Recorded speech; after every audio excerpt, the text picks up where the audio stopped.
Hi hello ఈరోజు మనం paper తోటి కొన్ని లెసన్స్ నేర్చుకుందాం. ఇక్కడ మీకు ఇష్టమైన కలర్స్ అవైలబుల్గా ఉంటే తీసుకోండి, లేకపోతే వైట్ కలర్స్ తీసుకోండి. ఇక్కడ నేను ఇప్పుడు ఈరోజు చేసే యాక్టివిటీకి ఒక కలర్ తీసుకుంటున్నాను. ఓకే, ఇది తీసుకుందాం.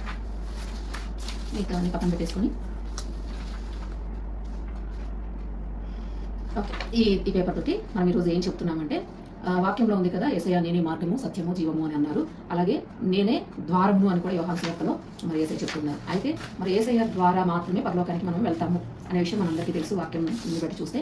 అయితే మరి యేసయ్య నేనే ద్వారమును అన్నాడు కదా. అయితే ఇప్పుడు మనం ఏం చేస్తున్నామంటే యేసయ్య ద్వారాన్ని చూస్తున్నాము.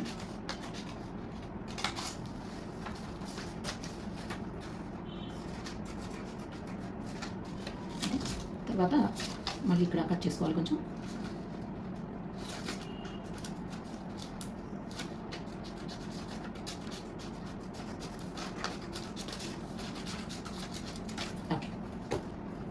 ఇప్పుడు చూద్దాం.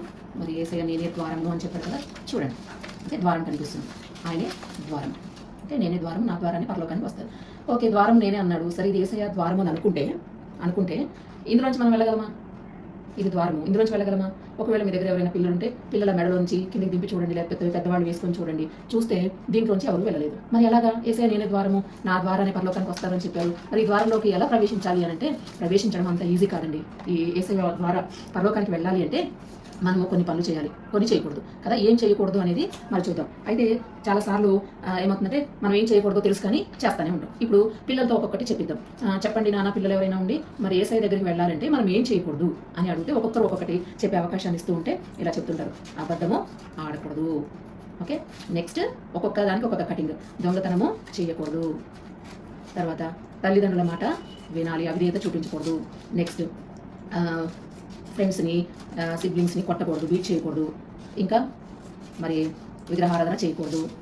ఇంకా పిల్లలతో చెప్పిస్తూ ఉండండి. వాళ్ళు ఒక్కొక్కటి చెప్తూ ఉంటే ఇలా కట్ చేస్తూ ఉండండి. ఏమేం చేయకూడదు, యేసయ్య దగ్గరికి రావాలి అంటే, యేసయ్య లేకపోతే హృదయంలో చేర్చుకుంటే ఏమేం చేయకూడదు అనే విషయాలు ఇలా చెప్తూ కట్ చేస్తూ ఉండండి. ఇది అయిపోయిన తర్వాత ఇంకొక ఛాన్స్, ఒకసారి గర్ల్స్కి ఛాన్స్ ఇవ్వండి, ఒకసారి బాయ్స్కి ఛాన్స్ ఇచ్చిన తర్వాత ఇప్పుడు మళ్ళీ ఇంకా కొన్ని విషయాలు యేసయ్య దగ్గరికి వెళ్ళాలంటే మనం ఏమేమి చేయకూడదని ఇలా ఇప్పుడు మళ్ళీ కట్ చేస్తూ ఉండండి, ఒక్కొక్క దానికి ఒక్కొక్కటి. ఇంకా ఏం చెప్తారు పిల్లలు? స్కూల్లో హోంవర్క్ ఇస్తే హోంవర్క్ మంచిగా చేయాలి, టీచర్స్ మాటకి ఒబే చేయాలి, పెద్దలు కనిపిస్తే వాళ్ళని గౌరవించాలి కదా. ఒకవేళ అగౌరవం చూపిస్తే దేవునికి ఇష్టం లేదు. మరి పేదవారిని లేకపోతే అనాథలను దీనులను వెక్కిరించకూడదు. తర్వాత వాక్యం మన ముందుకు వచ్చినప్పుడు వాక్యానికి అవిధేయత చూపించవద్దు. ఇంకా ఇలాగే మరి పిల్లలతో మాట్లాడిస్తూ అన్నీ చెప్తూ ఇలా మనం కట్ చేస్తూ ఉంటాం అనమాట. ఇవన్నీ ఏం చేస్తున్నామంటే మన దేహంలో లేకపోతే మన హృదయంలో మన ఆత్మీయ జీవితంలో యేసయ్యకి నచ్చని వాటన్నింటిని కూడా కట్ చేసుకుంటా ఉన్నాం. మరి ఇలా మనం అన్ని తీసేసుకుంటాం. చాలా విషయాలు వచ్చాయి కదా. ఈ చాలా విషయాలను మనం కట్ చేసుకుంటా ఉన్నప్పుడు చూడండి, ఇప్పుడు కట్ చేసుకున్న తర్వాత ఇప్పుడు ఈ ద్వారంలో నుంచి ఎవరైనా ప్రవేశించగలరు. ఇది మీ దగ్గర ఉన్న పిల్లల మెడలో వేసి మొత్తం ఇందులోంచి బయటకు వచ్చేలాగా చేయండి. ఓకే, తర్వాత లేదా మీరే ఎవరైతే లెసన్ చెప్తున్నారో వాళ్ళు కూడా లెసన్ చెప్తున్న వాళ్ళు కూడా మెడలోంచి వేసి తీసుకుంటే ఇప్పుడు ఇందులోంచి మనం బయటికి రాగలము. అందుకే ఏమంటున్నాడంటే యేసయ్య నేనే ద్వారము అన్నాడు. మనంతటిగా మనమైతే ప్రవేశించలేము, కానీ యేసయ్య సహాయంతో మరి మనం అన్ని కట్ చేసుకొని ఏంటంటే ఏదైతే మన జీవితంలో ఉండకూడదో వాటన్నింటిని ఒప్పుకొని విడిచిపెట్టినప్పుడు ఆ యేసయ్య ద్వారం నుంచి మనం పరలోకానికి చేరుకోగలుగుతాం. ఈ యాక్టివిటీ పిల్లలకి చాలా హ్యాపీగా సంతోషంగా ఉంటుంది. ఇది మీరు చేసి చూడండి. ఇంకా ఇలాంటి వీడియోస్ మీకు కావాలంటే మన ఛానల్ని సబ్స్క్రైబ్ చేయండి, వీడియోస్ని లైక్ చేసి మీకు తెలిసిన వారికి షేర్ చేయండి. Thank you so much. Praise the lord.